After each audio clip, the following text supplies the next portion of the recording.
Podemos começar então, gente? Bom, manda brasa.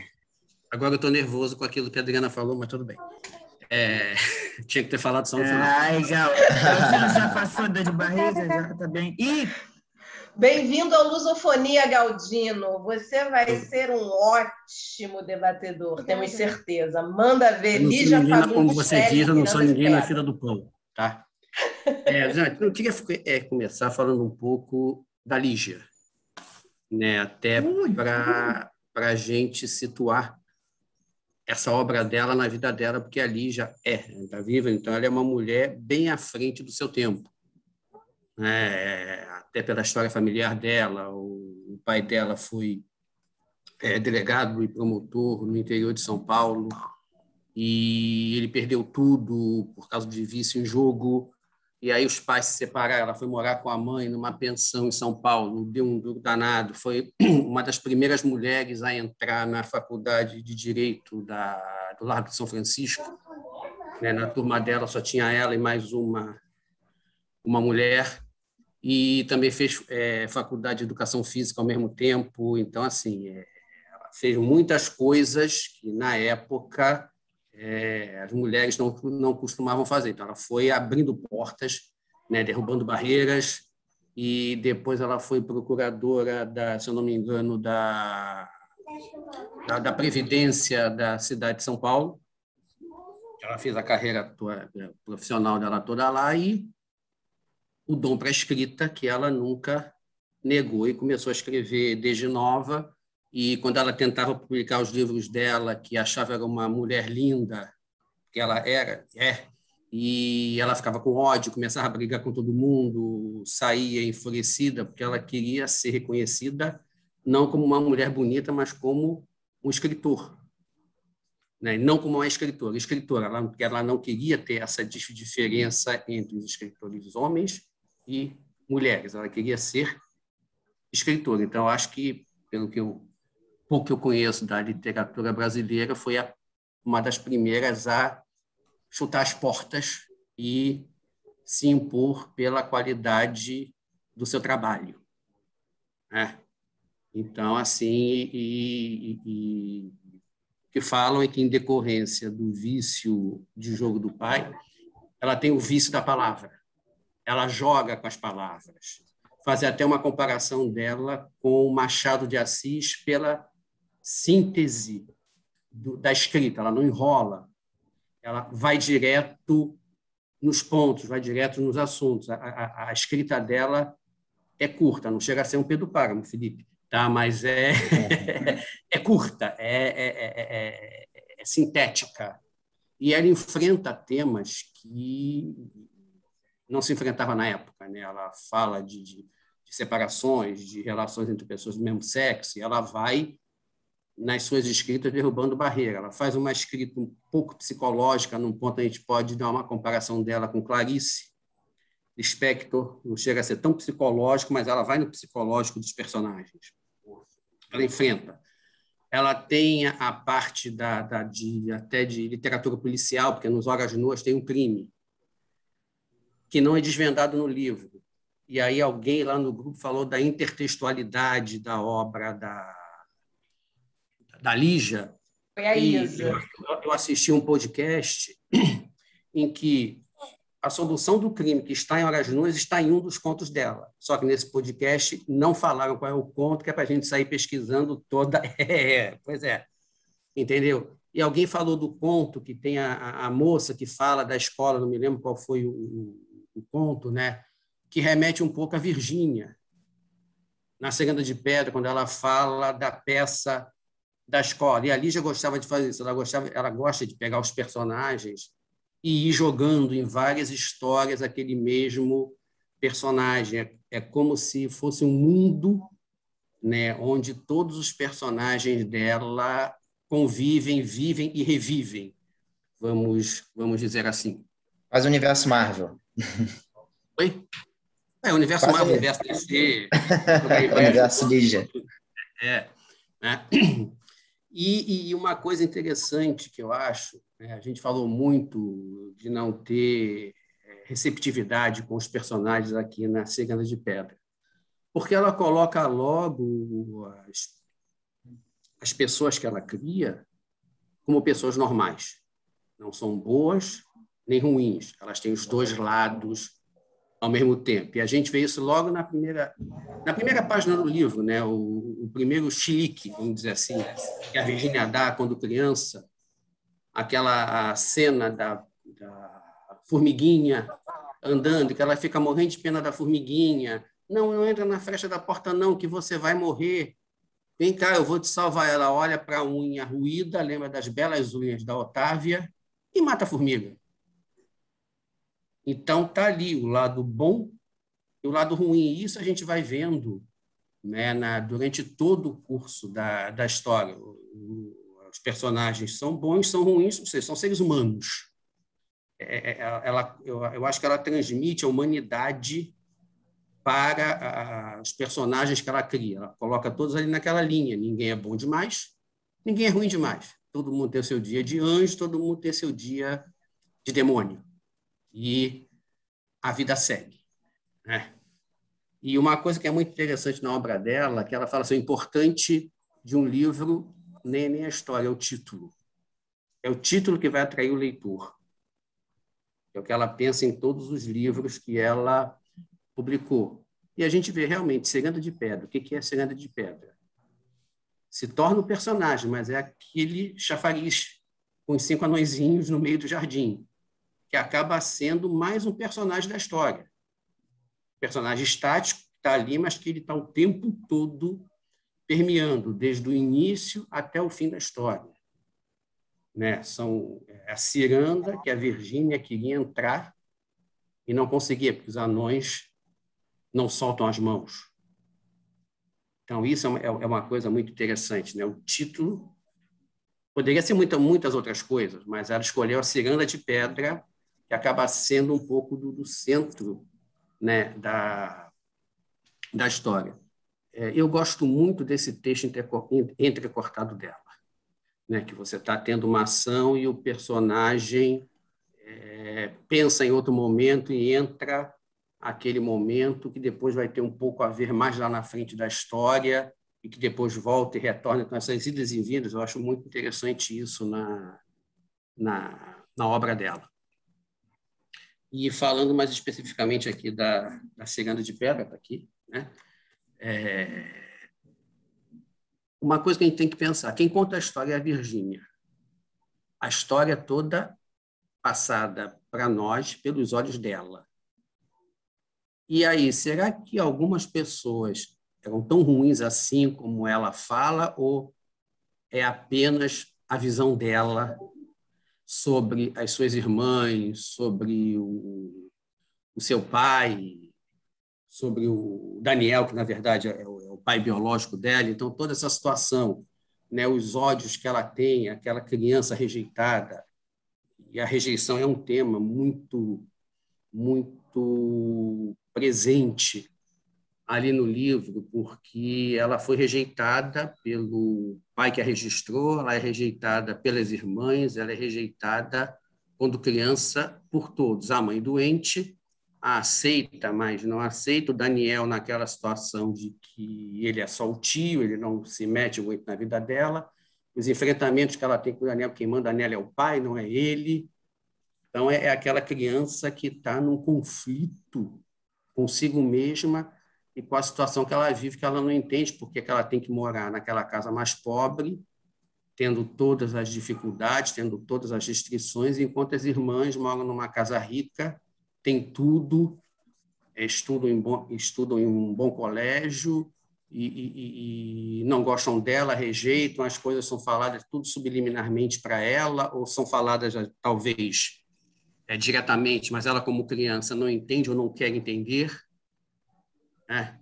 E as coisas vão, aos poucos, sendo reveladas. Eu gosto muito disso no texto dela. Ela vai soltando dados da história aos poucos. Eu sei que, assim, não é um livro empolgante, pelo menos na primeira parte.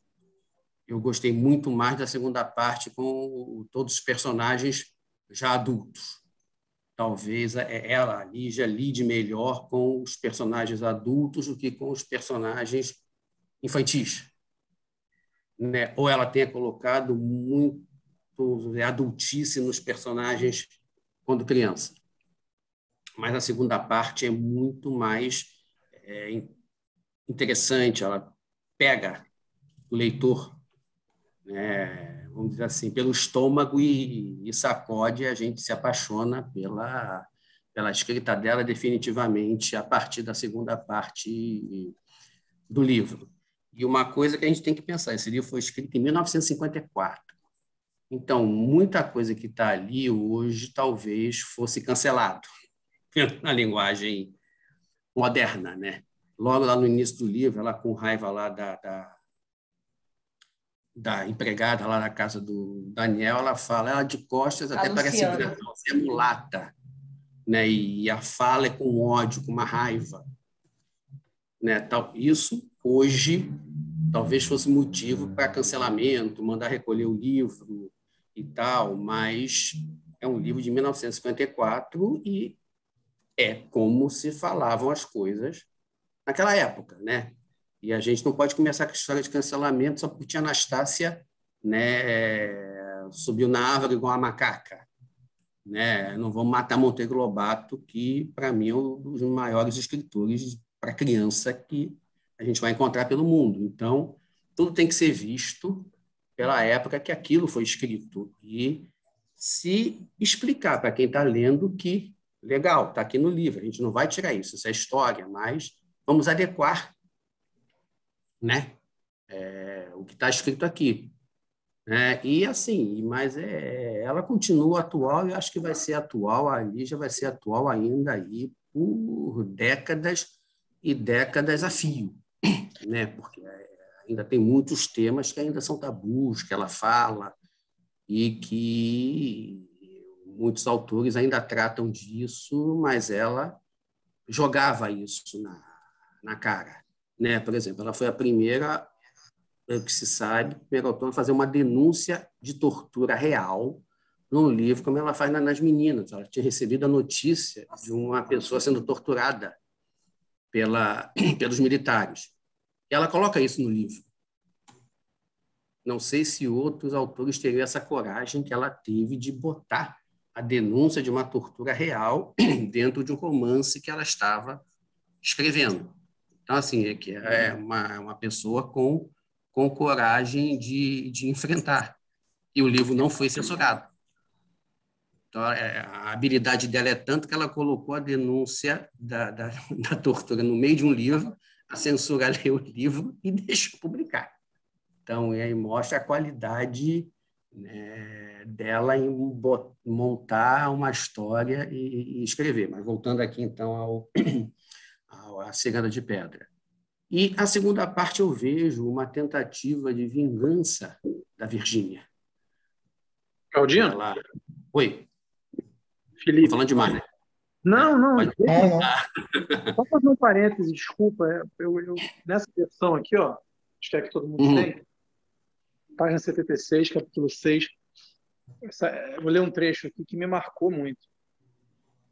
Mas eu vou dizer por que me marcou. Todas as manhãs eram regadas pelos anjos louros que passeavam de mãos dadas em bandos. Todos louros? Todos louros. Até Isabel, que morrera preta, mas que no céu virou branca. Muito mais bonito, anjos só brancos.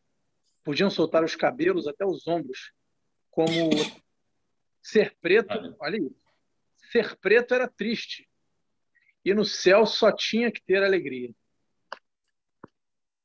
Obviamente que eu não estou falando de cancelamento, mas é forte, né? A gente lê isso. E isso, mais do que um Monteiro Lobato, a gente tem que entender isso o seguinte: isso é um documento histórico. Isso é um retrato, isso é um retrato da nossa sociedade na década de 40, 50. As pessoas eram mais preconceituosas, a sociedade tinha esses tabus, e isso reflete única e tão somente, como você falou, o contexto da época. Na época era assim, e eu tive uma situação, por exemplo, meu avô, alguns tios-avós, eram pessoas que, se você visse as conversas e os comentários hoje em dia, provavelmente você os acharia racistas, e talvez fossem, mas não se achavam. porque era uma coisa, sei lá, normal na época. Não sei se era a voz corrente ou como esse pessoal achava que era superior. Enfim, eu não sei exatamente o que é, mas se a gente for parar para pensar, em 1985, 86, os Trapalhões, Sim. havia situações extremamente constrangedoras, né? Então, assim, eu só quis falar essa parte porque é uma parte que me chamou atenção e acho que essa coisa de cancelamento, a gente comentou isso no vídeo, eu sou contra, mas eu acho assim, isso vale como um registro histórico até de uma época, um documento, e como que as Com pessoas certeza. e como isso era muito aceito, né? Desculpa te interromper, eu queria Não, só... claro. E Essa aí eu fala... acho até que, pensando na Lígia, talvez ela tenha até colocado essa parte numa tentativa de chocar realmente. E a pergunta Não que eu sei. tenho é a seguinte, Também só para acho. concluir, como ela transcendeu essa época, né? A mulher está viva até hoje, ela está prestes a fazer 100 anos, eu me questiono assim, será que ela se envergonha disso que ela escreveu? Será que hoje, revendo o texto dela, ela retificaria esse contexto? Ou será que ela ainda defende essas frases e essas posições, considerando o contexto da época? É uma curiosidade que eu tenho. Quem sou eu na fila do pão para... Mas você acha que é ela falando nessa questão ou é uma questão mais literária mesmo? Porque eu acho vejo a o frase... personagem. Eu vejo o personagem também. Eu não vejo a voz dela ali, não. Eu vejo ela... Como o narrador é muito, muito mesclado com a Virgínia, às vezes a gente tem até dificuldade de saber quem está falando, se é o narrador, se é a Virgínia, porque ele coloca muito pensamento da Virgínia, o que ela está pensando, nessa parte, eu vou até dar uma olhada, nessa passagem parece que ela está dizendo o que está pensando a Virgínia. E o pensamento da Virgínia é completamente... se encaixa muito nessa frase que ela falou. Mas, É, Luiz, eu despedaço estou entendendo o que o Felipe está perguntando, porque ainda que seja a personagem, de alguma forma a gente não dá para dissociar do que a autora escreveu, enfim, naquele momento. Não, mas aí eu discordo vive. 100%, porque se a gente não puder falar de personagens racistas, né, a arte... Não, mas ela não queria colocar... Ela não queria colocar um personagem racista. Ela não queria colocar... Era o pensamento predominante. Então, assim, não é que ela de uma forma deliberada quis fazer isso. Porque eu acho... Sim, você teria, assim, hoje, qualquer um de nós que fosse escrever, a gente poderia deliberadamente criar um personagem racista. Mas eu não acredito que naquela época ela teria feito isso porque simplesmente não se falava em racismo naquela época. Até porque, Flávia, o que eu acho é o seguinte, quer dizer, Virgínia é a heroína do livro, né? Exatamente. Tem uma coincidência com a voz do autor. Não precisa ser o tempo todo a voz do autor, mas eu vejo ali em alguns momentos a voz do autor. Agora, eu concordo que é um momento histórico, né? Que é um registro histórico, né? Mas eu também não acho que seja só personagem, não. Eu já discordo. Eu acho realmente que é o personagem. Eu concordo com o Luiz. Eu discordo bastante. Eu concordo que seja do personagem e acho que não faz isso de propósito. Quando ela coloca essa fala na boca de uma heroína, ela está dizendo que essa criança está trazendo os vícios dessa classe que coloca isso. Então, é a personagem, eu entendo dessa forma. Ela coloca isso na boca da heroína. É a característica da personagem. Ela é fruto da época. O racismo, na época, era liberado, digamos assim. E ela repete. Ela repete isso. É a voz dela. Por isso que eu acho que ela repete proposital. É para chocar. A gente não... Eu acho que é mais denúncia do que outra coisa. Também acho. Eu também vi assim, Tereza. Eu acho que é denúncia e acho também... É irônica, é sutil demais. Como o Galdino colocou no início, ela está falando de uma personagem que ela é extremamente humana e que ela tem diversas facetas. Então, eu acho que, apesar de ser a heroína do início ao fim, desde o início ela humaniza muito esse personagem, então colocar uma característica assim, que eu, na minha opinião, também foi muito proposital, até pela insistência, e para chocar, eu acho que não é necessariamente apenas um registro sem nenhuma intenção. Eu acho que foi intencional e é mesmo a voz do personagem, e eu encarei isso praticamente como uma denúncia também, como um caráter do personagem. As igrejas que aquelas crianças deveriam frequentar nas igrejas tinha algum anjo negro? Não. Pois é, exatamente, perfeito. Então, eu acho que Perfeito. é por aí. Eu caberei também como uma denúncia. Olha aqui, ó, o que a igreja está fazendo. Olha o que a igreja tá fazendo. Exatamente. E aí A ganha gente uma não questão. tem santos negros, tirando Nossa Senhora Aparecida, né? O resto é tudo louro de olhos azuis. Pois Né? é, que Então, interpretação ela é uma a criança representação tiraria disso? europeia, né? Eu acho que depois, quando ela complementa, ser preto era triste, no céu só tinha de ter alegria, é a própria ironia. A ironia tá também aí. acho. É, Eu acho, é irônico. eu acho esse trecho belo até. É irônico. Para mim tem uma cara de ironia e de denúncia totalmente, assim, eu consigo enxergar totalmente isso, como denúncia, não como ela vendendo isso. Vocês não enxergam nada por trás da voz corrente da época, influenciada a própria Lígia do pensamento dela. Sem querer, talvez. Pode ser também. Eu acho que a personagem está na mesma época que ela, né? Então a personagem repete o que está com aquela sociedade dela. Fazer uma pergunta. Essa fala foi na primeira fase do livro, enquanto ela era primeira criança? fase. Enquanto ela era criança. Primeira parte. Ela era criança, né? Isso. E assim, gente... Eu acho que eu consigo enxergar a fala da autora nesse ponto. Eu também. Pelo fato, né, dela ter inserido essa fala numa fala, né, de uma criança. Enfim, não sei. As crianças repetem aquilo que elas ouvem em casa. Enxergar isso na voz da autora, porque eu também, assim, até posso repensar, mas eu enxerguei também um pouco como voz da autora, mas isso não vai nenhuma crítica devido ao momento da época, entendeu? As pessoas são racistas sem saber que são. Nós somos. Quem vai dizer que não é racista aqui? Quem vai dizer aqui que não é racista, que não tem preconceito? Eu acho que ela normalizou na voz. Oi? Eu acho que ela normalizou na voz de uma criança o que acontecia na época, o absurdo que aquilo acontecia e se perpetuou, né? Porque muito tempo, não foi em 54, não parou de acontecer isso, né? Então, é aquela coisa do lourinho de olho azul, então não se pensa. Eu acho que ela normalizou, e ela normalizando na voz de uma criança, aquela coisa de ser alegre, não ser triste, ela colocou assim na nossa cara, olha o que acontece. Exatamente, concordo 100%. Sim, quando ela fala ser negro é triste, ela faz uma denúncia também, que tipo, existe um sistema quase de castas, tipo, todo mundo que é negro se ferra. Então, tipo, para mim é uma denúncia clara, para mim... gente, eu vi isso em vários outros aspectos. A gente está falando aqui da questão do racismo, né, que é a bola da vez, mas ela fez esse tipo de denúncia em voz de personagem, por exemplo, com relação a mulheres divorciadas, que era um escândalo também. Então, aquela coisa da posição da mãe dela, que enxovalhou a família, que é uma palavra que a Lígia gosta muito de usar, ela usa em outros termos.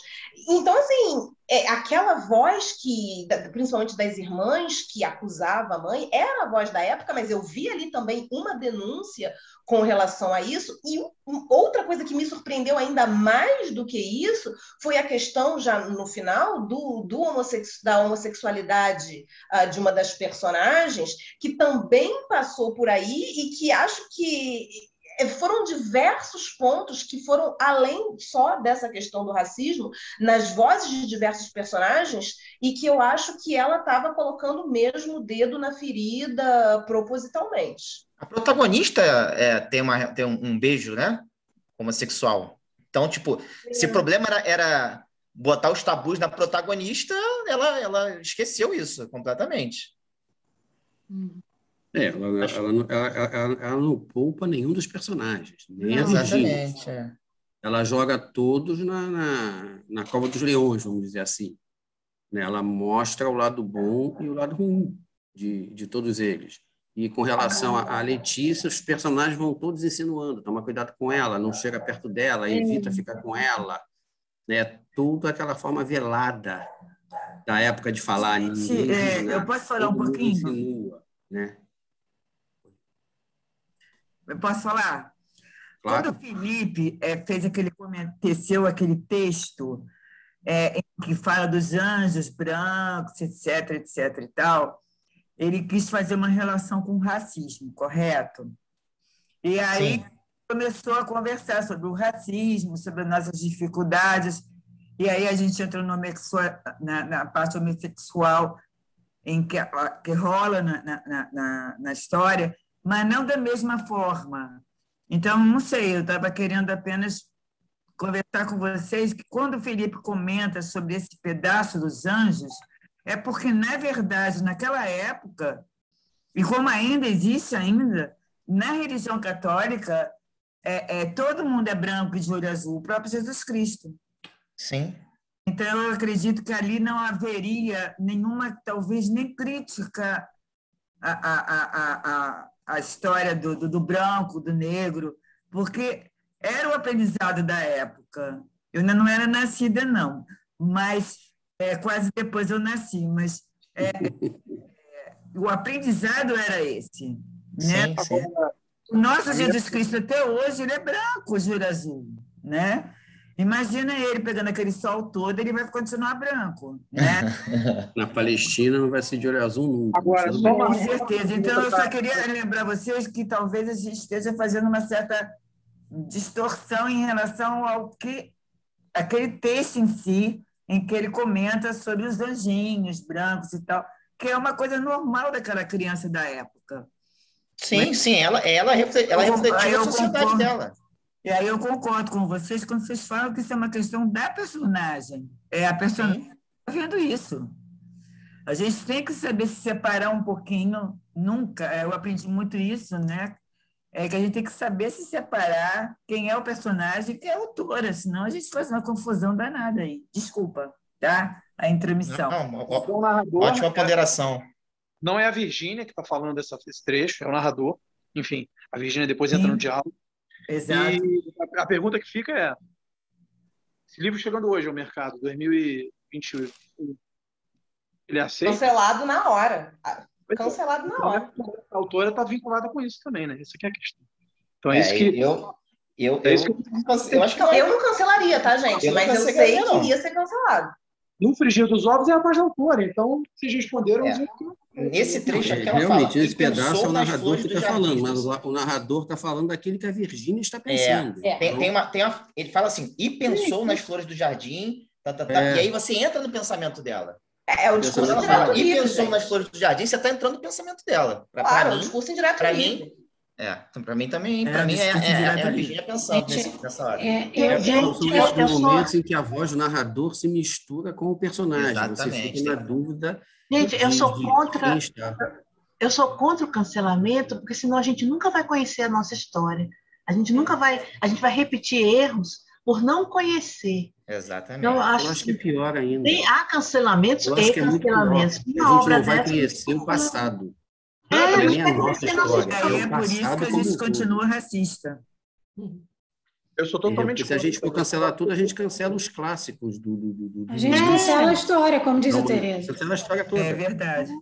A gente não vai mais conhecer o nosso passado e a gente vai passar a repetir os erros por absoluto desconhecimento. Ignorância. A gente tem que conhecer para combater, para fazer diferente, né? E os resultados têm sido péssimos, né? Então, a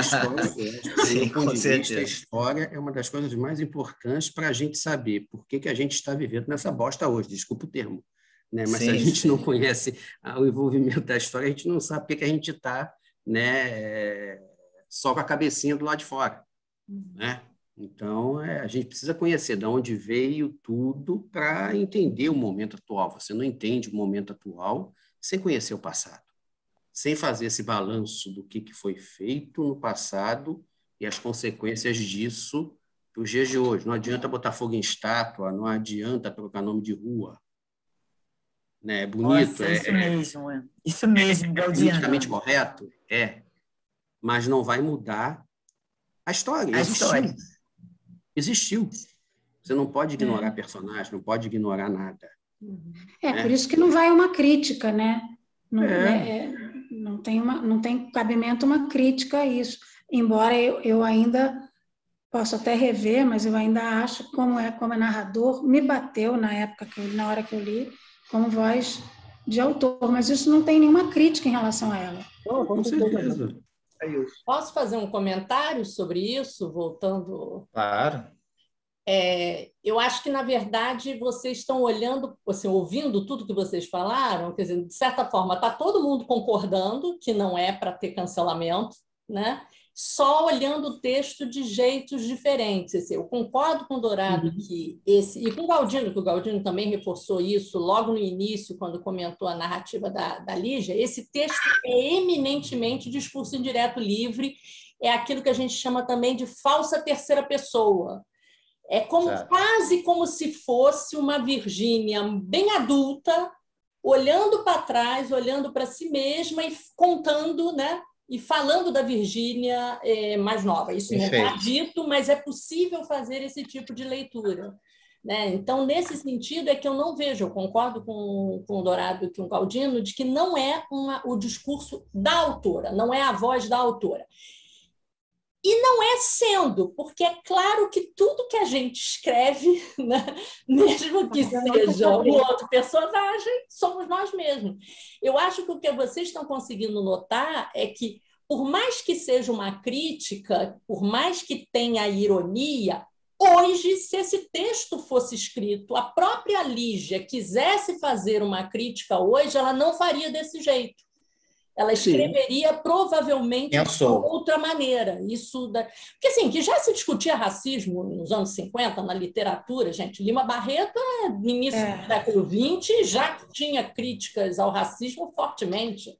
A gente tem vários questionamentos ao racismo, só que ela faz do ponto de vista de uma família, que é uma família burguesa, uma família de alta classe, uma família, né, que tem ali todo um jeito de falar, né, que é efetivamente um jeito de entrar na cabeça. Assim, o narrador, ele começa... E isso é que eu acho que, do ponto de vista literário, foi das coisas que eu mais gostei nesse livro, né? É essa coisa de que a Lígia consegue fazer a gente entrar no pensamento da Virgínia, no que a Virgínia sente, sempre é o ponto de vista da Virgínia, concordo com o Galdino, a gente não pode... Assim, eu não vi os personagens, as irmãs delas, como as malvadas, ruins, nem o Natércio, assim, porque é tudo ponto de vista dela, da que se sente excluída, da que se sente rejeitada, sem nunca entender as razões dos outros. E ninguém nunca abandonou a Virgínia completamente. Ela não é a gata borralheira, né? Ela, muito pelo contrário, ela é até sob... Alice, pegando... Fala, Galdino. Não, e pegando um gancho aí que você falou, no finalzinho, quando ela está se despedindo do Natércio, né? Ela dá a mão para ele e fala, a gente tentou. Isso, exatamente. Né? É exatamente ele sacode a cabeça. Tentaram, mas não conseguiram. Ou seja, ele tentou aceitar. Ela cresce, quer dizer, é o crescimento da Virgínia. Tem até um texto, eu não sei aonde que foi, eu li isso, esqueci o nome do autor, que diz que a Lígia achava a Virgínia o seu personagem mais instigante, né? E eu o tempo todo li o livro do Ciranda de Pedra, como eu li depois das meninas, né? Como se aquelas três irmãs pudessem se travestir da que seriam depois mais velhas as meninas, né? Num outro tempo histórico, numa outra relação. E achei um barato essa coisa que incomodou, né? A Andréa falou muito que incomodou essa coisa entrecortada, né? O Felipe também falou isso, e é possível, né? Cada um, não necessariamente nós temos que gostar dos mesmos estilos, né? Mas eu acho que ela conseguiu fazer com isso uma coisa de... É um bando de conversa em que as pessoas não conversam. As pessoas falam, mas elas não se escutam. Um fala e a resposta do outro não tem porcaria nenhuma a ver com o que foi falado, porque as pessoas não estão dialogando, elas não estão interagindo. Ela não está entrando na Ciranda de Pedra, né? Principalmente com a Otávia, né? Ela só fica adulta no momento em que ela desiste. Ela vai viajar, porque essa é a cena final. Essa é a segunda parte da história, né? A tentativa da vingança que ela tenta destruir. Tanto que eu não cheguei a achar a segunda parte melhor que a primeira. Eu só achei a segunda parte mais adulta. Mas assim, eu gostei muito da primeira parte. E é mó barato como ela lida com as cores, né? Eu cheguei a procurar, porque como eu li no Kindle, né? Isso é uma coisa que eu já tinha lido que a Lígia faz, né? É verde para todo lado, é azul para todo lado, tem mais de 20 citações às cores para cada uma das cores, né? Isso é realmente um barato, como é que ela consegue não mostrar tudo. Não é um livro de ações, de acontecimentos, é de sentimentos. Sem ser psicologismo, né? Sem ser uma análise psicológica. E isso, para ela, é um avanço. Eu vejo o final da história como uma redenção, vamos dizer assim. Né? A Virgínia desiste da sua vingança, né? E resolve se afastar da ciranda e ter a vida dela. Começar a viver. Fica adulta. Ela sempre viveu em função da ciranda de pedra. Fica adulta. É um livro de... Fica adulta e resolve, eu tenho que viver a minha vida, eu vou embora, vou para algum lugar que ela nem sabe onde ela vai. Eu posso fazer uma pergunta de estudante? Pode. Posso fazer uma pergunta de estudante? Onde é que vocês viram a vingança ali? Eu também não vi, para mim não ficou muito clara a vingança, não. E a seduzir também. Eu também não. Para mim não ficou tão clara essa vingança. Para mim, ela sempre quis entrar naquela ciranda. Também, mas quando ela não consegue... é uma visão minha. Quando ela não consegue entrar, ela tenta destruir a ciranda. Assim... Porque tem um momento que ela fala... Ela se afasta. Eles não se gostam, vou me lembrar o termo direito. Eles se odeiam, mas eles não se traem. Então, eles falam mal uns dos outros, mas eles não traem uns aos outros. Mas onde está a vingança, a vontade de se vingar? A vontade de se vingar, ela tenta, mas depois ela desiste. Né? Porque naquela festa de Natal, ela resolve sair com aquele rapaz, não me lembro o nome do personagem, vingança? Deixa toda a família chocada. Para mim não ficou claro que é vingança, não. Tá? Também não. Há uma sugestão de vingança. Ela é meio viajante. Eu acho que ela nunca botou o pezinho no chão. Talvez seja um defeito meu profissional de ver essas coisas. Né? Posso dar minha opinião? Não, aparece a palavra vingança mesmo. Eu procurei aqui no vingança. Ela fala... Assim, é uma coisa rápida, não é uma vingança planejada, mas é uma sugestão. É uma sugestão. Destruí-los ou matá-los, mas ela quer romper a ciranda, vamos dizer assim. Ela quer separar os personagens. Aparece rapidamente. Tem algum barulho por trás de alguém. Eu acho que alguém está com o microfone aberto e está entrando algum... Aqui não é. O meu e aí, no final, ela vai... Parou. Segue lá, Galdino, toca aí. Que é desagradável. E ela dá um final bonito para a Virgínia, né? Quando ela vai lá se despedir do São Francisco burguês, né? E ela não deixa que ele a siga pelo caminho e olha para trás, eu vou me esquecer do seu rosto. A gente vai trocar as cartas, vai trocar correspondência, eu vou me esquecer de vocês. Aí me lembrou de uma outra autora, sabe, com as cartas que ela bota lá no romance dela. Eu fiz essa associação de ideias com um samba-canção aí da nossa vida. Entendeu? Com as cartas que vão ser trocadas e não vão ter respostas. Né? Não pode estar falando uma samba-canção aqui agora, não. Até parece, mas é bom de intertextualidade. Então, assim, assim, eu achei o final bonito. É meio óbvio que essa coisa do final... É meio óbvio, mas é um final que... Mas não deixa de ser aquela coisa de final feliz. Não feliz, mas é aquela coisa meio hollywoodiana, né? Para mim foi demais. Para mim foi demais, Rony. Também. Ela podia ter ido, pelo menos, no navio lavando convés, porra, sabe? Aí a coisa ia mudar um pouco na minha cabeça. Mas ia com... Ela termina, e eu acho que a ideia é mostrar que o pai, assim, é isso, eles tentaram. Do ponto de vista econômico, o pai apoia, né? O pai que não é o pai biológico. Assim, é mostrar os limites das pessoas mesmo. Todas ali têm... Agora, gente, o mais bonito, Alice, que eu vi ali, foi aquela ação quando ele leu o poema, o pai, né, verdadeiro, Daniel, e fala, toma o livro e guarda esse livro, né? É um texto, é um poema muito lindo, né, sobre a morte, em que ali eu senti emoção. Ali eu consegui sentir emoção. Eu não consegui sentir muita emoção nesse livro, não. Mas eu achei que ali, naquele momento, houve uma relação de Daniel com Virgínia, pai e filho. Eu fiquei muito emocionada. mas também foi quem a rejeitou. De um jeito, na leitura dela, ela também foi rejeitada por ele, na medida em que ele não foi capaz de dizer a ela que era o pai dela, né? Ela se sente rejeitada em todos os lados. Não tem jeito. Agora, eu não sei se não seria legal as pessoas que não gostaram do estilo dela escrever, de repente falassem um pouco disso, né? A Andréia comentou sobre isso, o Felipe, né? Para a gente também... gente, olha, eu vou entregar o microfone, viu? Já falei mais do que eu deveria.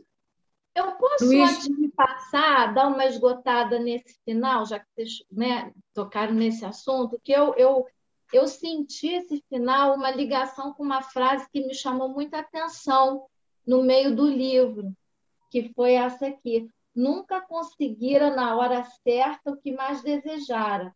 Ou vinha tudo com atraso, ou então não vinha nunca.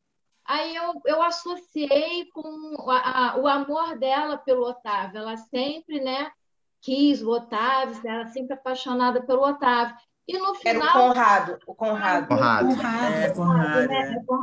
E no final, quando ele se declarou, ela já não quis mais. Ela, né, já tinha outros planos para a vida dela, ele já não era mais tão importante, né? Ou seja, perfeita conexão. Que chegou atrasada, né, na vida dela.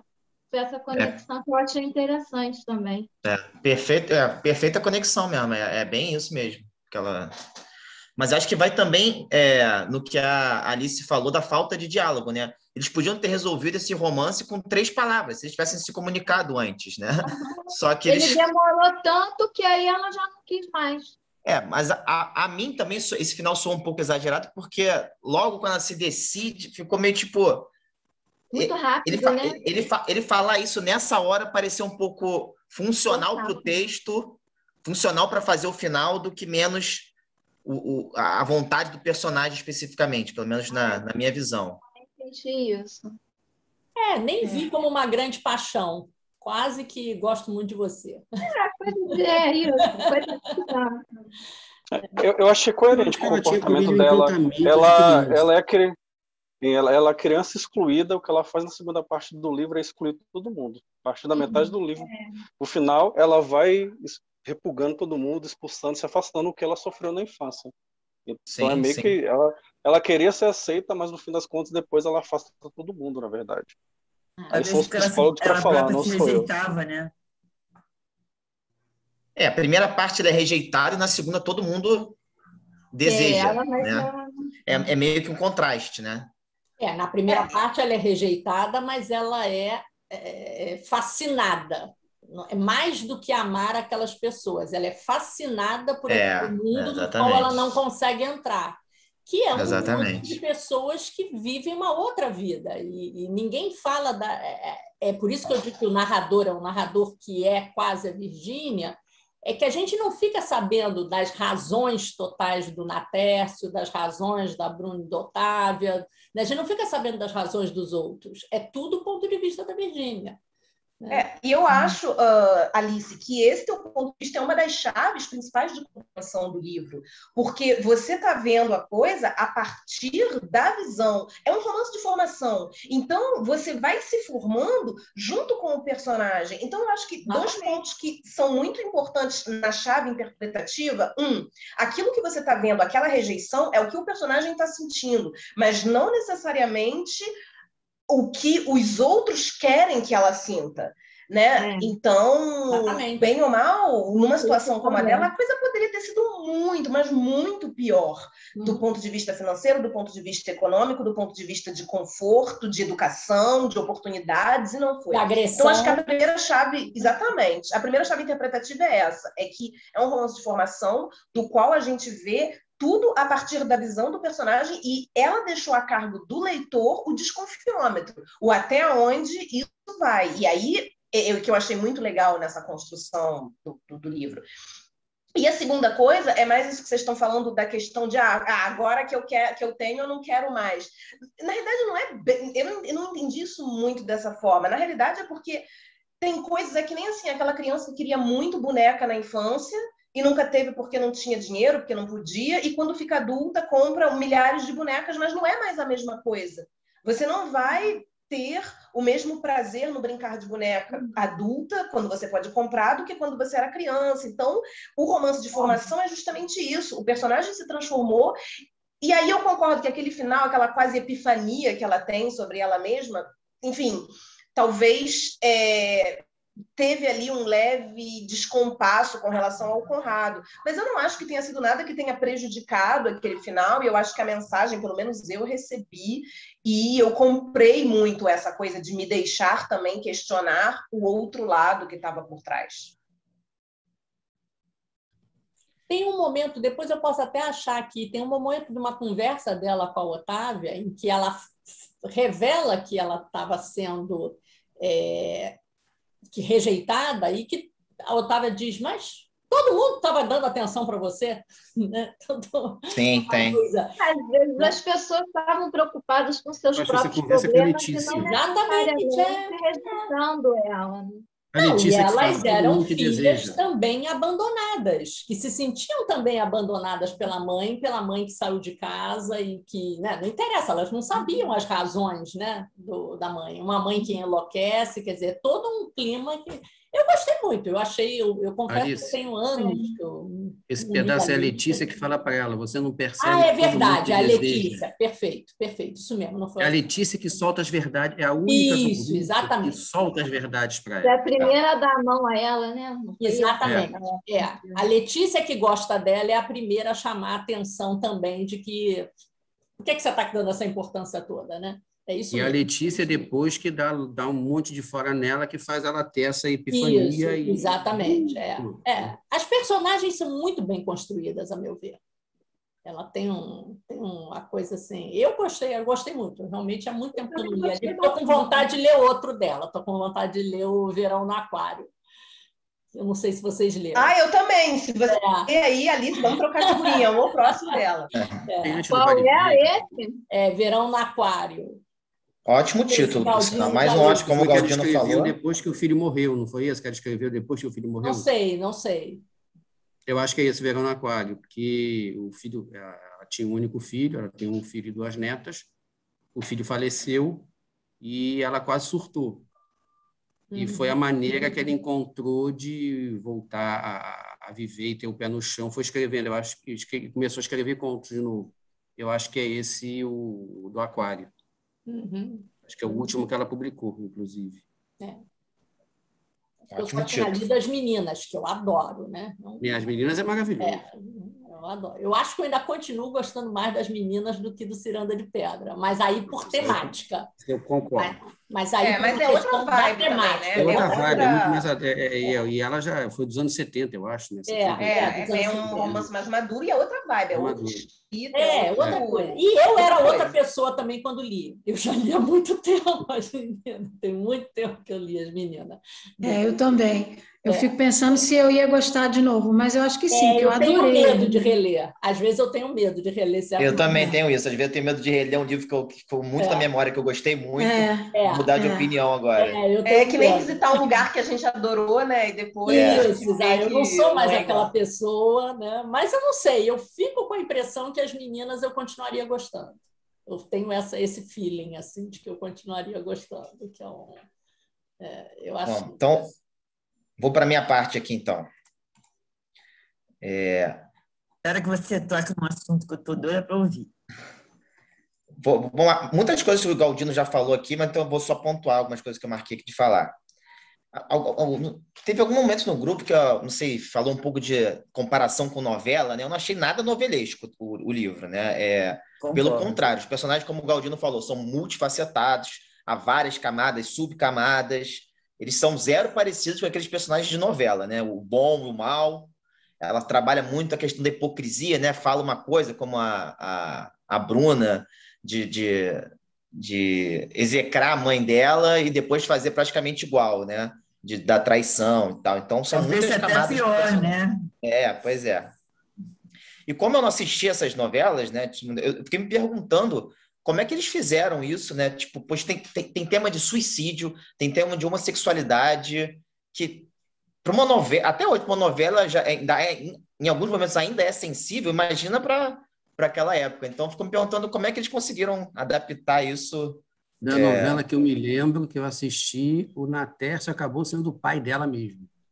Você vê Não tem o suicídio, cortaram o suicídio, né? Não tem suicídio. Suicídio em no novela final deve ser... colocaram o Natércio como o verdadeiro pai, o pai biológico. O pai biológico dela. Suicídio em novela eu nunca vi, né? Deve ser difícil. Novela com Lucélia Santos e tal, que era a Virgínia. Aí falando da questão do estilo, né? Eu gostei muito do começo, eu gosto muito de romances que já começam dentro da cena, em que você vai conhecendo os personagens, meio que juntando as peças, né? Então, aquela cena dela com a Luciana, né?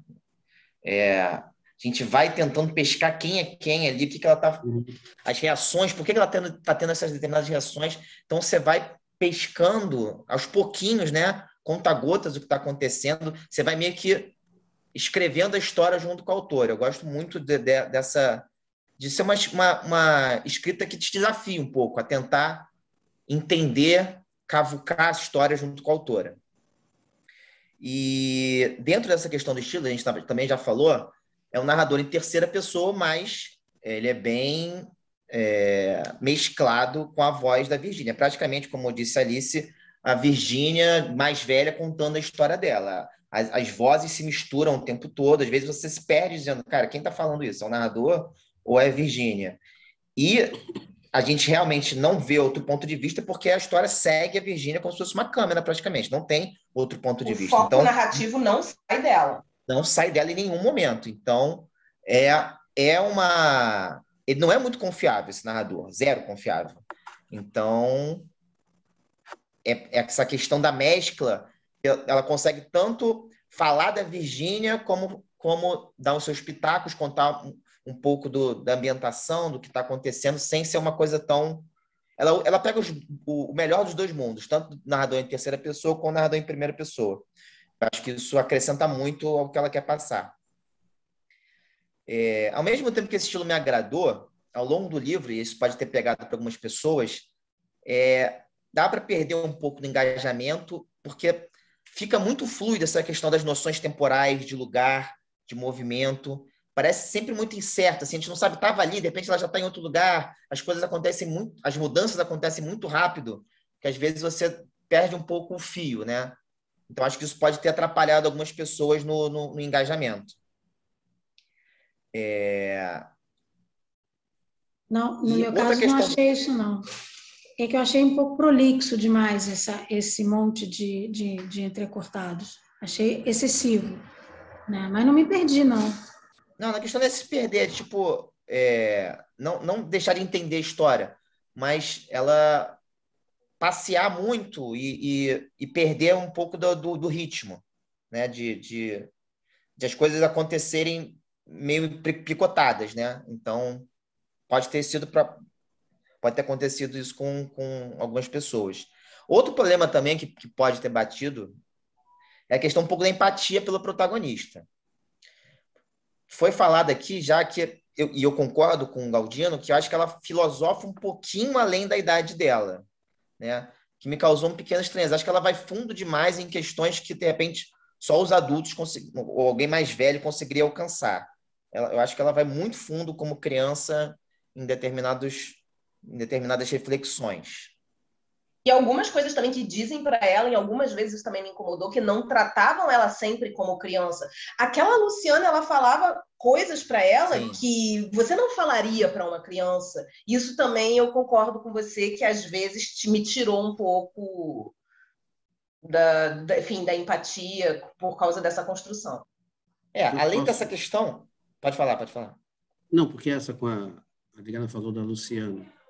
A gente percebe que a Luciana, no fundo, ela tinha um pouco de raiva da Virgínia e da mãe dela. Isso vem ali subliminarmente, porque ela gostava do Daniel. Tanto que uma hora a Virgínia fala, agora a gente vai embora, que eu vou embora, você vai ficar livre para ficar com o tio. Entendeu? Então, você quer que a gente vá embora. Então, tinha essa situação. Não sei se talvez a Luciana falasse para ela propositalmente, com raiva dela. O jogo foi montado de uma maneira que, tipo, ninguém estava do lado dela em nenhum momento, né? O pai não era o pai biológico também não era pai, a mãe estava surtada, quem era para cuidar dela tinha outros interesses maiores que ela, mesmo que ela gostava e não gostava, né? Ela meio que cuidava da criança, tinha um certo cuidado com a criança e tal, com a Virgínia, mas ela também tinha outros interesses que a Virgínia acabava ficando no meio. Então, ninguém estava 100% ou perto disso fechado com ela, né? Então, é por isso que essa rejeição fica tão forte, né? Na história. A história é sobre rejeição, sobre formação. E essa questão da vingança é curiosa. Eu marquei aqui exatamente para falar sobre isso, né? Porque na minha visão, ela sempre fica no limbo entre se vingar ou não, né? A gente nunca sabe se a intenção dela é muito sutil. E essa questão de ela ficar em cima do muro pode ter incomodado outras pessoas também. A mim incomodou um pouquinho. Quando ela pensa em suicidar também. Embora tenha uma construção narrativa, tem toda a questão do passado do pai, o histórico de suicídio na família, da mãe ficar louca, eu acho que ela, narrativamente está justificado, eu achei um pouco gratuito, assim, tipo, me pareceu, tipo, achei jogar aqui um suicídio para forçar um pouco mais essa questão psicológica, porque tanto é que logo depois ela desiste, ela não entra muito a fundo, ela diz que vai suicidar, que é o último ato que ela está escrevendo, e aí 15 minutos depois ela já esqueceu completamente. Eu achei um pouco gratuito essa questão do suicídio dela, embora esteja justificado literalmente, tenha tido uma construção anterior para ela repetir esse ato. Outra questão também, ainda sobre empatia, essa paixão por um personagem completamente insosso para mim. É muito dessa idolatria, essa fascinação que a Alice falou, né? Daquelas pessoas que ela não conseguia entrar nessa ciranda de pedra. Essa idolatria por um personagem completamente murcho, que é o Conrado, me incomodou um pouco. O desejo dela era uma coisa que, para o leitor, me parecia uma coisa pequena, né? Tipo, não conseguia comprar esse desejo dela de ter o Conrado na vida dela, de viver esse amor, sendo que era um personagem completamente xoxo, né? E aí eu repito o que eu falei antes. Ele ter ido atrás dela nas últimas páginas para declarar esse grande amor não me convenceu, embora seja perfeitamente encaixado com a questão principal, que, como a Alice falou, é a falta de diálogo. Estamos sempre... ninguém conseguia se comunicar direito, todos falavam muito, mas não conversavam. Embora isso feche perfeitamente no final, essa ida dela, essa declaração dele exatamente nessa hora me pareceu funcionar mais para fechar, para ter um final com mais impacto do que propriamente a vontade do Conrado de ir lá falar isso. Mas o estilo dela é muito bom, a questão das figuras de linguagem são excelentes, tem várias partes que eu gosto muito de marcar questões, eu recorto, coloco numa pastinha para depois ler de novo e trabalhar e me inspirar. Tipo, tem muitas frases para marcar nesse livro, né? No Kindle é até mais fácil, né? A gente vai lá, circula, e depois junta tudo num arquivo muito fácil.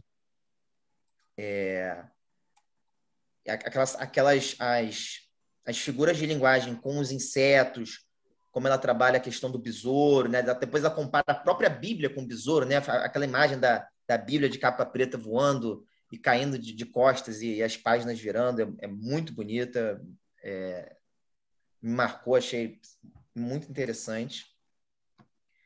Deixa eu ver. E a parte da questão, quando ela começa a ser desejada, eu achei bem legal, quando ela está ali com a Letícia, eu achei uma cena quente, ela trabalha essa questão dela estar sendo da reviravolta dela, né? Agora todo mundo me deseja, todo mundo me quer. Então, um pouco aquilo que foi falado aqui também, de novo, de contraste entre ser totalmente rejeitada e totalmente desejada depois, mas talvez não pelos motivos que ela queria. Então, ela meio que... Por isso, talvez, ela acaba passando de mão em mão, como ela fala, e não parando em nenhum lugar, porque foi como um pouco a Alice também falou. Não era mais o que ela desejava, né?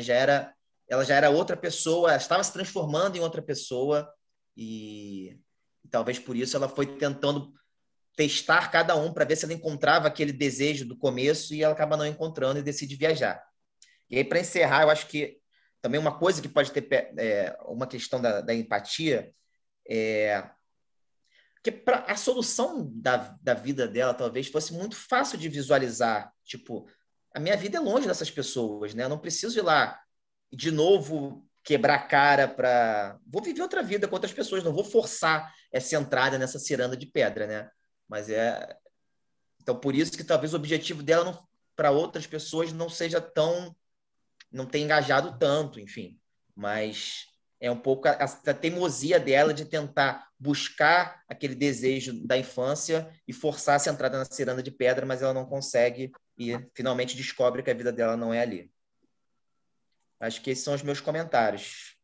Só comentando o que você falou da questão da beleza, das escolhas que ela tem, de metáforas, de figuras. Eu achei que uma das mais legais, o Galdino falou nessa questão do título. Eu gostei muito do título Ciranda de Pedra, e aquilo eu até comentei no vídeo, a questão da pedra. Não foi gratuito que ela escolheu pedra, esse elemento pedra, essa questão da dureza, essa questão da frieza, essa questão da imobilidade que você tem na pedra. E a fonte dos anões, ela vai se transformando tal qual o personagem. Então, aquela bela fonte do início bem cuidada se torna uma fonte decrépita no final do livro, que vai mostrar o ocaso daquelas relações e o desencanto da própria personagem com aquela ciranda. Exatamente. Que está espelhado naquela decadência física da fonte. Então, eu acho que ela faz isso o tempo todo em vários momentos. E isso é uma figura de linguagem macro, né? Claro, você tem no micro e no macro. Eu, sinceramente, fui muito admirativa dessas escolhas literárias que ela fez.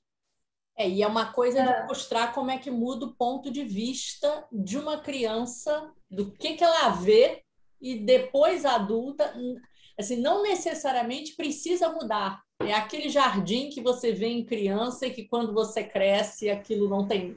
Achava que era uma grande floresta e, na verdade, você vê um jardinzinho pequeno.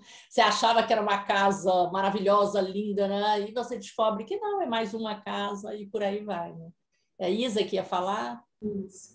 Eu queria fazer um comentário muito em cima disso que vocês estão falando sobre a simbologia. Né? Eu confesso que é uma releitura para mim e eu comecei a levar como um desafio mesmo. Eu comecei a prestar atenção nessas coisas que parecem não dizer nada, mas que é muito específico da Lídia. E especificamente a questão do anão, aquele livro que eu compartilhei com vocês, do Escura Mais Eu, o último conto é o último livro de contos e o último conto é o Anão do Jardim. Aquele livro, aquele conto parece ser uma suma, parece ser uma síntese de toda a obra ligiana, como se ela tivesse trabalhado aqueles temas e chegasse naquele final. Assim como Horas Luas, eu também nunca li.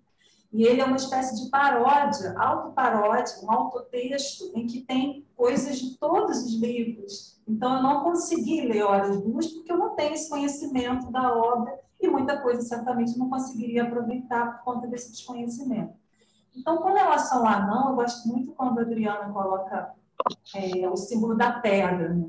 Porque o que é o anão? O anão, ele é o quase, ele é aquele que não conseguiu ser. E esse conto que faz esse resumo, ele mescla um pouco isso, porque o jardim é algo natural e você tem uma intervenção do humano ali. Então, você tem uma mesclagem desses dois campos, que são as ambiguidades que a Lígia traz. O próprio verde, que é a esperança, é também o limbo, é também a morte, é também uma outra coisa. Então, esse anão, que é o quase, o conto, ele meio que pede para viver, me dá um corpo, me deixa viver, né? Porque ele, na verdade, está ali como testemunha, mas ele não tem sequer o direito a um gesto. Você tem a imagem do anão ali, na pedra, imóvel, e que ela tenta, e que eu acho que, na verdade, não se trata de uma vingança, mas se trata de entender que essa própria ciranda é a hipocrisia. Ela começa a desvelar as hipocrisias que acontecem ao longo. E aí é barato ficar pensando nessas coisas, porque o cigarro, por exemplo, isso é muito recorrente nos textos, quando apaga o cigarro, quando primeiro tem a chama, depois apaga o cigarro, quer dizer que há uma interrupção e está muito incomodado com a situação. Aquele conto que eu compartilhei com vocês também tem isso. Ela está no telefone, fala da professora, ela sente um incômodo que lembra alguma coisa da infância que ela não quer lembrar, e aí isso é simbolizado nessas questões. Né? Então, o que eu penso, o Galdino falou no início da comparação com a Clarice, né? Eu penso que elas duas elas têm um movimento interessante, mas completamente diferente. Quer dizer, a Clarice fala, e a Lígia mostra, a cena da Lígia, a maneira como ela constrói o cenário, e principalmente os objetos, eles parecem que narram a situação. Ela não precisa dizer, ela cria toda uma atmosfera, e aí nessa brincadeira eu comecei a perceber isso. O silêncio foi riscado por um fósforo, quer dizer, um anúncio de que vai acontecer alguma coisa. Os pés pesaram como se estivessem metidos em sapatos de ferro. É muito imagético. Duas grossas lágrimas pesadas como gotas de mercúrio. E ainda cruel como aqueles alfinetes prendendo as borboletas nas folhas de cartolina.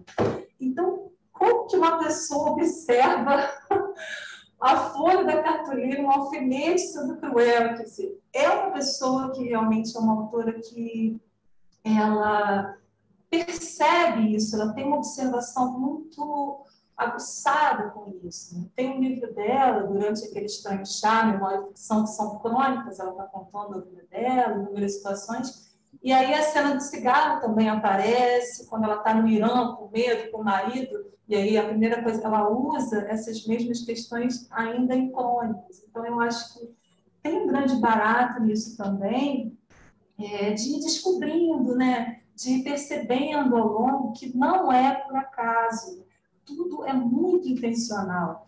Essa questão de lapidar, que a gente até brincou, não é como o Pedro Páramo, mas, por exemplo, o conto A Ceia, ela mudou 200 vezes o conto.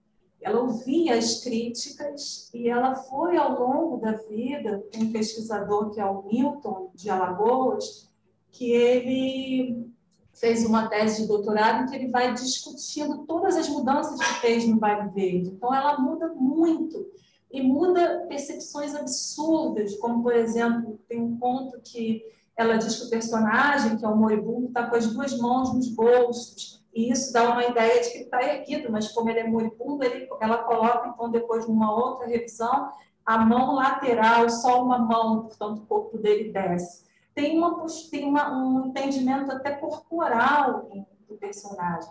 Eu não sou escritora, não entendo essas construções, mas eu acho assim, muito interessante como ela vai trazendo esses detalhes. Né? E ela fala isso. Leia-me enquanto estou quente. Né? Ela está viva.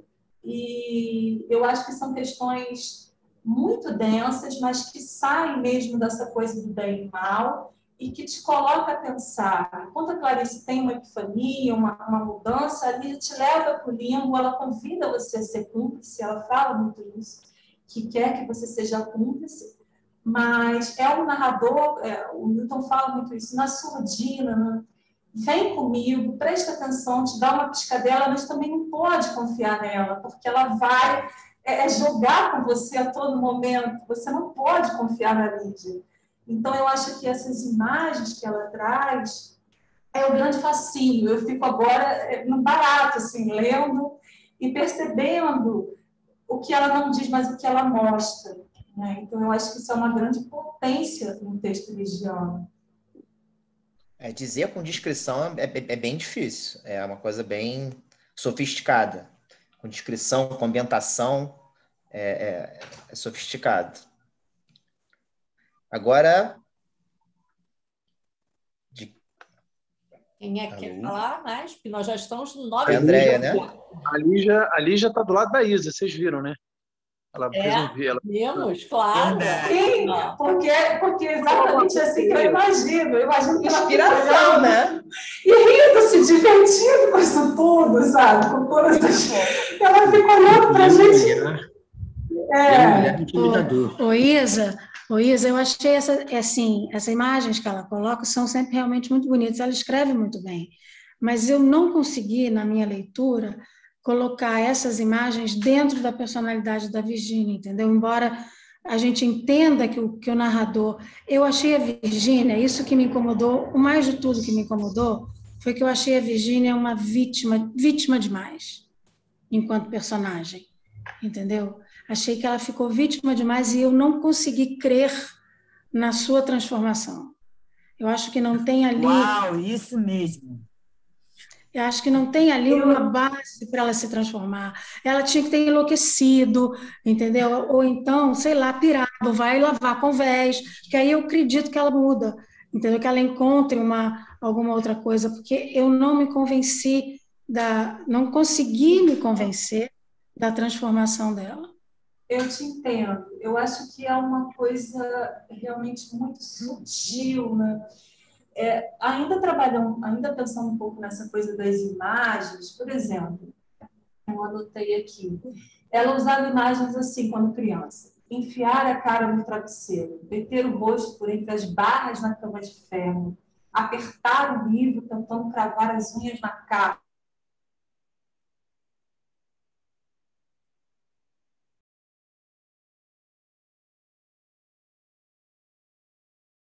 lento, amafanhou entre os dedos a folha seca. Então, já não é mais aquela Virgínia que tem essa expressão. Mas eu entendo quando você diz que não consegue materializar essa transformação, não consegue perceber isso na personagem. Eu percebo as imagens, mas eu não percebo a transformação da personagem, entende? Sim. Para mim não está tão claro uma transformação assim, ela não muda tanto. Pois ela não muda mas tanto. Aí aquele assim. final. Ela dá um clique só, um clique, tipo, eu tenho que sair daqui e vou ver outra vida. E parece um clique fácil, né? Parece um clique que já era fácil de falar. Para mim ficou muito fácil esse clique, entendeu? Quer dizer, com toda aquela carga que ela tem, de repente, vou viajar. Eu achei que ficou muito frágil. Não foi tão de repente, mas eu concordo com você que a Lígia ela trabalha também não mostrando. Então, tem toda uma parte por exemplo, a parte dela no colégio que é só insinuada. Tem uma coisa de esperar do leitor completar um pouco a história. E aí pode acontecer uma coisa. E aí mas se isso não está... Mas, Alice, se isso... aí falando como escritora, eu também concordo que você tem que ser dialógico, né? O leitor tem que estar completando um pouco você. Mas você, enquanto escritora, tem que deixar essas margens. Se você não deixar, não tem como o leitor completar. Não, mas é isso que eu estou dizendo. Eu acho que vai variar assim, a percepção, a receptividade vai ser diferente. É um jogo arriscado que ela fez, de pular a série de momentos da vida da Virgínia. E aí, realmente, pode acontecer o que você falou. Não ganha um leitor, muito leitor se apaixona. Eu conheço pessoas assim que vivenciaram situações semelhantes e que são apaixonadas por esse livro, e tem a pessoa que vai ficar, mas peraí, mas esse clique, como é que deu esse clique, né? Mas eu acho também, gente... Eu acho que isso só mostra a grande autora que ela é, né? Claro. Porque na hora que suscita debate, que a unanimidade é muito burra, né? Claro. Agora, gente, e assim, André... Só avisa uma coisa, a minha internet começou a dar uma variada aqui. Eu não sei se vocês perceberam, mas deu uma congelada aí geral. Aqui tá normal. Aqui tá ok. Então tudo bem, vamos seguindo, porque... Tô vendo aqui no chat que muita gente concordou que o Conrado era bem sem gracinha para essa idolatria toda aqui. O pessoal falando aqui. Eu só queria fechar o que a Andréa falou, a questão da transformação. O seguinte, André, eu entendo realmente isso que você falou, mas eu acho que talvez uma possibilidade que possa, enfim, ajudar nessa questão da transformação do personagem, que quando a gente vai olhar bem, quando ela sai do internato e volta, quem reflete essa transformação, na realidade, quem mudou mais não foi imediatamente a personagem, mas foi o modo como os outros trataram ela de forma diferente. Ou melhor ainda, o modo como ela começou a ver os outros tratando-a. Então, a gente vai ver esse reflexo dessas transformações no modo como a recepção dela foi completamente diferente. Aquela coisa de a pessoa que passa muito tempo viajando ou passa muito tempo no exterior e quando volta recebe a atenção de todo mundo e esquece todas as mazelas que viveu naquele lugar, porque quando voltou passou a ser a novidade. Eu acho que tem muito disso. Então, eu acho que a gente acaba vendo esse reflexo da transformação dela na atitude dos outros diante dela e principalmente no modo como ela percebe essas atitudes, porque como a gente falou desde o início lá com o Luiz, a gente está vendo tudo pela ótica dela. Então, será que essas pessoas mudaram mesmo? Ou será que foi ela que passou a perceber determinadas coisas que antes ela não via? Sim, exato, mas eu não vejo base para ela ter essa transformação, entendeu? Para ela poder olhar o outro com outra forma. De outra maneira. Um pouco no que a Andrea falou, de um pouco ela se fazer muito de vítima, talvez nessa segunda parte ela tenha deixado de se olhar tanto como vítima e entendido que as coisas também não eram tanto assim na infância dela. Talvez essa tenha sido a transformação.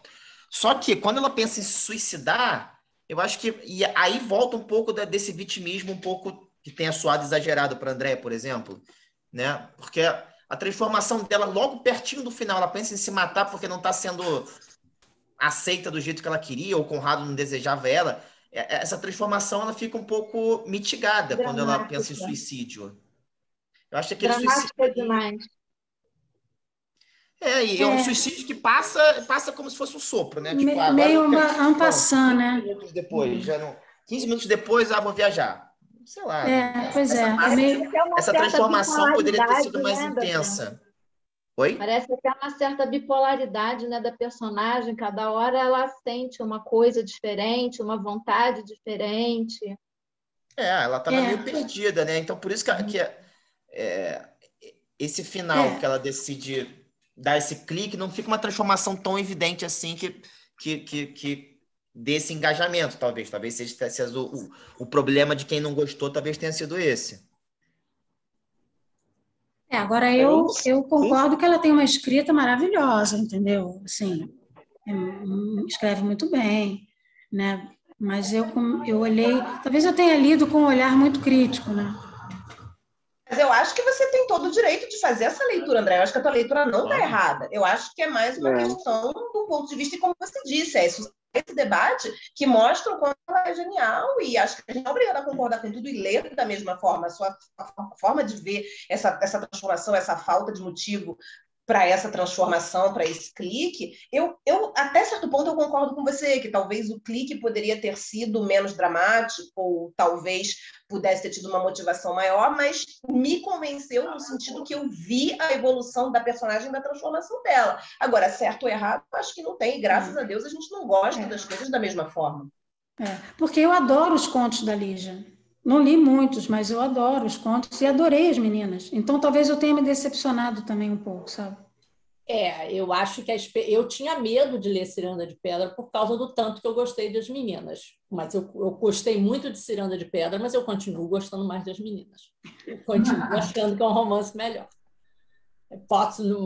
Temo até ler de novo, mas é mais adulto. É sua vez agora, Alice? Não, eu já falei as coisas, eu fui falando vida que não tenho mais nada a acrescentar, não. Eu acho que todo mundo já falou os pontos cruciais, né? Eu acho que foi um livro que valeu muito a pena. Foi uma discussão bastante boa e, sobretudo, eu acho que é interessante isso que a Isa chamou a atenção. É o jeito da escrita, as metáforas que ela utiliza, independente da gente gostar ou não gostar de um personagem, de uma construção. Isso é de uma riqueza muito grande na capacidade dela de escrita. A pessoa pode até não gostar da história, achar a história, né, boba. Sei lá, não se interessou pelo tema e tal, mas o jeito dela escrever, esse detalhe, o uso das cores, o uso dos insetos, a prevalência de como é que ela constrói com pequenas informações as personagens, isso é uma capacidade muito grande de linguagem mesmo. Ela tem uma linguagem que eu acho que é bom assim quando divide opiniões, né? Gera os debates mais interessantes. Não necessariamente todo mundo vai gostar do mesmo livro. Até porque tem um lance de tocar pessoalmente. Né? Eu acho que só unanimidade foi só o sol, caraca, meio sol amarelo E o Como Samba Canção, né, Adriana? E o caso dos espíritos. Acho que Mas é que o Como Samba Canção, basta eu sair da reunião que você vê que vai mudar o ponto de vista. Acho que foram o Casa dos Espíritos e o Meio Sol Amarelo. Mas eu, por exemplo... Casa dos Espíritos ainda deu uma divisãozinha do início do livro, né? Eu, por exemplo, uma que demorei a entrar na história. Mas é verdade que Meio Sol Amarelo, acho que foi, assim, para todo mundo. Mas, por exemplo, em matéria de escrita, eu prefiro a Lígia. Eu também. Ela é muito mais literária, né, Lígia? Muito mais literária. Mais literária. Eu prefiro Ciranda de Pedra também. Mas aí também é uma questão de gosto, né? Mas exatamente. Aí tem a questão da avaliação mais de escrita literária. Em termos de escrita literária, com certeza. A Lígia, ela é perfeita. Realmente é um... Agora, eu vou falar uma coisa que aconteceu comigo, só para dar uma opinião, uma impressão minha que eu tive. Eu fico doido com aqueles livros que a gente começa a ler e daqui a pouco a gente pode estar caindo o mundo do lado de fora, que você fica sugando as páginas assim, querendo chegar e amarradão para saber o que vai acontecer. Esse livro Ciranda de Pedra, ele o tempo todo me dispersava dele. É assim, eu lendo, é como se eu tivesse sempre fazendo um esforço para terra chamando o Felipe, o livro de novo. Eu não consigo. Isso, sim. Pode ser uma coisa que eu tivesse num momento ruim, não sei, num momento difícil de trabalho, enfim, umas questões da vida pessoal, mas, cara, eu não sei. O livro sempre me dispersava. Eu chegava, não, volta. Aí daqui a pouco eu estou pensando na morte da Bezerra e quem na terra. Ele não é um livro de enredo. Ele não é como Meio Sol Amarelo e Casa dos Espíritos, de você querer saber o que vai acontecer. Isso. Não é um folhetim. Não é um folhetim. Não é. É os ganchos, ele não te prende. O que vai acontecer no próximo? Não tem gancho nenhum, não tem suspense, não tem. Ele não está muito preocupado com isso. Mas Fogo Dourado falou também, ele tem problema de ritmo. Eu gostei do livro um pouco mais para metade, para frente, que eu comecei a engajar com o livro, ainda assim ele não é um livro que engaja tanto. Ele realmente ele não tem tanto gancho de curiosidade também. Não tem. Não tem gancho de desejo. O gancho do desejo, que é uma coisa que prende a gente, né? A motivação também não é muito forte. Não tem gancho de suspense, a gente saber o que o enredo vai mostrar, que a gente mais ou menos já tem uma ideia de que as coisas vão se desenrolar até aquele final, um pouco. É uma coisa mais de sentir um pouco aquela melancolia, aquela rejeição, é mais um estilo, cara, levar para emoções do que levar para emoções. E gostar do jeito da escrita. Por exemplo, ela me ganhou pelo jeito da escrita, não é pelo que ia acontecer. Quase que eu não tivesse nem um pouco interessada o que ia acontecer, o que não ia acontecer. Agora, isso não necessariamente agrada, né? Eu acho que o perfeito é quando você tem tanto essa questão da curiosidade contra a questão literária. Eu acho que esse um autor sempre tem que tentar alcançar, né? Eu acho que se mas você sempre se dispersar um pouco do enredo para só trabalhar estética, é perigoso. É complicado. Agora, nem sempre o mesmo autor... Nem sempre o mesmo autor consegue fazer isso. Às vezes, em um livro ele faz, no outro ele não faz. Com certeza, com certeza. E tem também o interesse pessoal por aquele estilo, por aquela temática, gente. A literatura é uma coisa muito subjetiva, muito individual, né? Existem os amantes da Lígia, assim... Aliás, é do post que eu tenho no Instagram que mais tem like, é qualquer coisa que eu boto na Lígia, é acima a quantidade de like acima do que dos outros autores. Mas eu acho que isso é pegada individual também, né? Sim. Não tem fórmula. Olha, eu acho que ela é uma grande contista. Eu não tenho a bagagem de todos os romances dela, mas eu acho isso. Inclusive, ela tem 8 livros de conto, eu acho fácil, como a Clarice... Quem quiser, não sei se vocês conhecem, esse aqui é o Tijolão, que é o... Tijolão. Isso aqui é a compilação. É a coletânea dos contos, né? É a coletânea geral. Espetacular. Isso aqui é uma obra de arte. Como a mesma coisa que a Roupa fez com a Clarice, né? Que é esse aqui. Que a Clarice tem, sei lá, 10 livros de conto e ela juntou tudo aqui nessa compilação. Então, elas são contemporâneas, né? Elas são contemporâneas. A Clarice é de 1920, a Lígia é de 1923. Elas eram amigas, junto com a Nélida Pinhon, que é mais nova. Tem um caso no YouTube célebre que elas contam de uma viagem para a Colômbia, que é um negócio do avião caindo, não sei se vocês já viram. E, enfim, mas eu só quero encerrar dizendo o seguinte: minha ressalva foi essa. O livro não me prendeu, eu dispersava muito, achei a primeira parte cansativa, concordo que ela escreve bem, ela é ótima literária. Quando chegou na segunda parte, eu já estava de saco cheio daquele negócio de Virgínia, Conrado, Bruna, Tércia, Luciana, Frau Herta. É Frau Herta, né? Sei lá se é Frau Herta. Enfim, mas... interessante esse lance da Frau Herta, né? Porque ela foi abandonada, né? A que mais cuidava de todos foi esquecida. A postura da Virgínia em relação... Foi a única que foi visitar.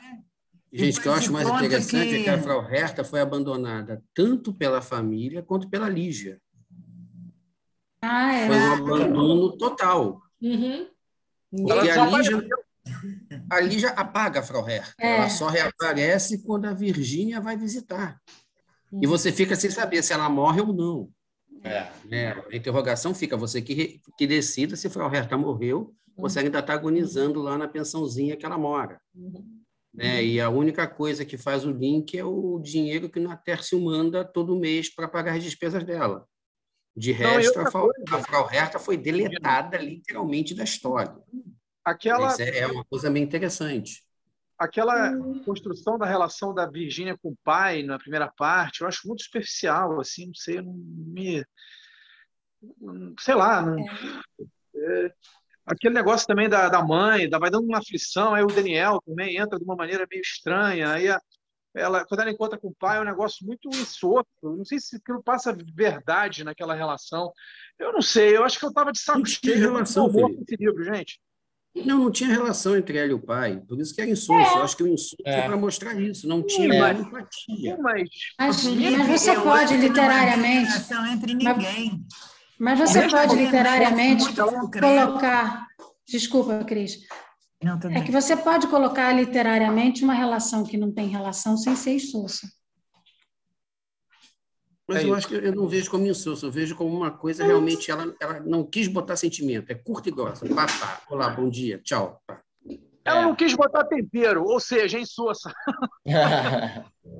Tô brincando, cara, não é isso não, é porque isso é porque não há relação entre essas pessoas. Uma relação. O que faltava justamente é uma ciranda de pedra. Essas pessoas, elas têm uma dificuldade de comunicação o tempo inteiro, seja ela com o Daniel, seja o Daniel com a esposa a quem ele amava, mas que enlouqueceu, seja a Virgínia com a Bruna, com a Otávia, ou seja, as pessoas... Mais uma vez, a questão do símbolo, Alice, porque a ciranda de pedra, você tem os anões, eles estão de mão dadas, mas são de pedra, eles não se relacionam de verdade. Exatamente. Então, talvez realmente gere uma certa angústia, um incômodo, essa falta de relação, essa falta de comunicação. Ela só vai falar sobre a paternidade quase nas últimas páginas com o Tércio, né? Sim. E só vão dizer um para o outro, eu sei, praticamente nas últimas páginas. Diz, mas não diz, é tudo uma coisa, né, sem dizer, né? Como um monte de família por aí, né? E esse Conrado também é pouco caminhãozinho para ver de todo mundo. Pois é, esse Conrado, ela tem essa fascinação por esse personagem tão xoxo, eu achei complicado. Mas é um personagem xoxo, mas era quem dava atenção para ela quando ela era criança. Típica de uma menina adolescente, adorava aquele... Não é o único anão da ciranda que fala com ela. E era o personagem que, teoricamente, na cabeça dela, iria casar com a irmã mais bonita também. E isso muda, trabalha no imaginário dela. Claro! Imagina se ela ganhasse. Imagina se ela ganhasse. A Andrea falou sobre a questão do vitimismo dela. Eu fiquei pensando assim, na verdade, se for pensar pelo corte histórico, porque como ela se formou em direito também, ela botou muitas questões nesse livro, mas não sei se ela descreveu tanto no texto, né? Como a questão do divórcio, né? O preço que as mulheres pagavam, né? Por fazer isso. A culpa cristã em cima da mulher. E a questão da Virgínia, da rejeição dela, ela era o filho bastardo, né? Era execrado na sociedade, né? não tinha direito civil, era maltratada no colégio, as freiras não davam direito para os filhos bastardos, podia ir lá, mas não ia ter o mesmo tratamento. Então tinha uma rejeição velada e não velada na sociedade, né? Não, agora, sempre ela não confiava, né? A gente não sabe até que ponto ela sofreu também, né? Mas eu fiquei pensando nisso para tentar ver como podia ter sido maximizado o sofrimento dela, na verdade, né? Gente, eu vou ter que sair. Eu tenho que sair. Acho que encerrou. Mas olha só, eu posso deixar vocês aí, não tem problema nenhum. Não, acho que a gente já encerrou aí. Não, se quiser. Foi ótimo, galera. Muito bom. Foi ótimo, mas já são. Adorei, gente. Obrigada. Foi um debate assim, de muita qualidade. Vou fechar. Eu gostaria de fazer uma pergunta para vocês. Logo no início a mãe da Virgínia, ela vai morar com um médico, né? Ou seja, ela já estava doente, ou não? Eu acho que ele conheceu ela na internação. Numa consulta, Não, só aquela, sabe, pegadinha. Por que ela ficou com esse Daniel maravilhoso, né? Que cuidou dela de uma forma carinhosa. E se a gente for comparar a personalidade do personagem Daniel e do Natércio, que são completamente diferentes, né? Ela ficou doida. Desculpa. Aí... Não, mas nada disso. São as coisas não contadas. E até o nome. Qual é efetivamente o problema dela, né? Como foi? Eu achei, por exemplo, que ia falar que o Natércio era mais abusivo. Isso não foi construído depois na história, né? Ficou também velado. Também não. Tudo é velado. Tudo é velado. Aí acho que foi o André que falou, a participação do leitor, né? Isso. Construir junto, né? Que vai completando isso na cabeça dele. Exatamente. Porque a Virgínia não sabia. A Virgínia não sabe por que a mãe adoeceu. Até porque essas coisas não se fala para criança. Exatamente. A Virgínia não sabe nada disso. O problema é que nos deu um trabalho danado, né? Para saber. Ela não conta. Então ela não fala. Bom, gente, mas eu... eu preciso ir. Boa noite, adorei. Boa noite. Depois eu mando obrigada, tá bom? Vou fechar só dizendo que daqui a semana que vem talvez lance o meu livro na 8h30 e aí estão. Gente, sim, manda no grupo. Imperdível. Abelardo. Flávia, já tem lançamento físico. Dourado, vai ter lançamento físico depois? Vai ter lançamento físico semana que vem, talvez. Não sei. Mas já físico na semana que vem?